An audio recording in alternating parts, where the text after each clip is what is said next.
যখন জর্দা খেতে মন চায় তখন বিয়েবাড়ি স্টাইলে একেবারে সিম্পল রেসিপিতে আমি কিভাবে জর্দা রান্না করি আজকে কিন্তু সেই রেসিপি শেয়ার করবো। হ্যালো ভিউয়ার্স, আসসালামু আলাইকুম, this is Shila and welcome to my page. অনেক দিন পরে নতুন একটা ব্লগ নিয়ে চলে আসলাম। আশা করছি পুরো ভিডিওটা জুড়ে আপনারা আমার সাথেই থাকবেন।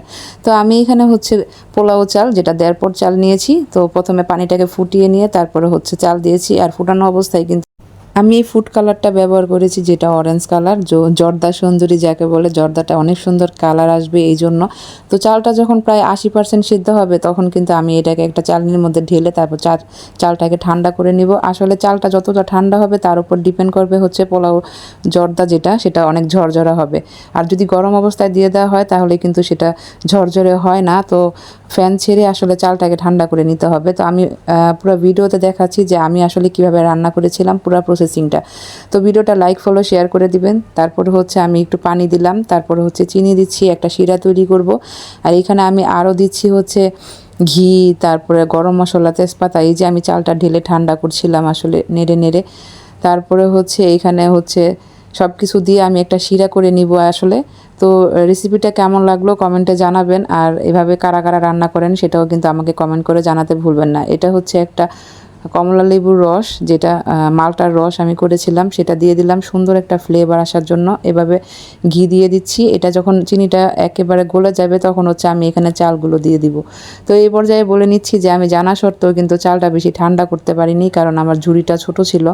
তাই কিন্তু প্রথমে মনে হয়েছে যে একটু নরম হয়ে যাচ্ছে, কিন্তু এটা ঠান্ডা হওয়ার পরে একেবারে ঝরঝর হয়ে যায়। তো মিষ্টি খাবারে আমি একটু লবণ ব্যবহার করি, এই জন্য একটু লবণ দিয়ে দিলাম।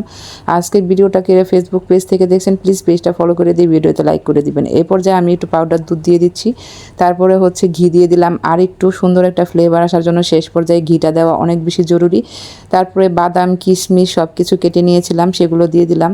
আর আমি কি সুন্দর করে সার্ভ করব সেটাও কিন্তু ভিডিও শেষে আপনাদের সাথে শেয়ার করব। আর যারা ইউটিউব চ্যানেল থেকে আছেন চ্যানেলটা সাবস্ক্রাইব করে দিয়ে বেল বাটনে প্রেস করে দিবেন। বেবি সুইট নিয়ে আসছিলাম ফুডল্যান্ড থেকে, যেটা আমি এখানে সার্ভ করব। বেবি সুইটগুলি খুবই মজার ছিল। আর আমি কিছু মোরব্বাও কিনে নিয়েছিলাম, সেটাও কিন্তু জর্দায় দিব। এগুলো দিলে জর্দা খেতে অনেক বেশি মজা হয়। আর সবচেয়ে বড় কথা আমার ভাই দেশে আসার পর থেকে সে জর্দা বারবার রান্না করতে বলে আমাদেরকে।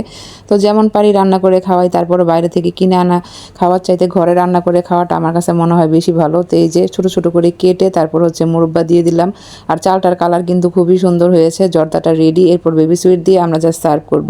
তো রেসিপিটা কেমন লাগলো আর কতটা সহজভাবে রান্না করেছি আপনাদের নিশ্চয়ই ভালো লেগেছে। ভালো লাগলে অবশ্যই কমেন্ট করে জানাবেন যে আমার রেসিপিটা আপনাদের কেমন লাগলো। অনেক দিন পর একটা ভিডিও নিয়ে এসেছিলাম, নিশ্চয়ই ভিডিওটা আপনাদের ভালো লেগেছে।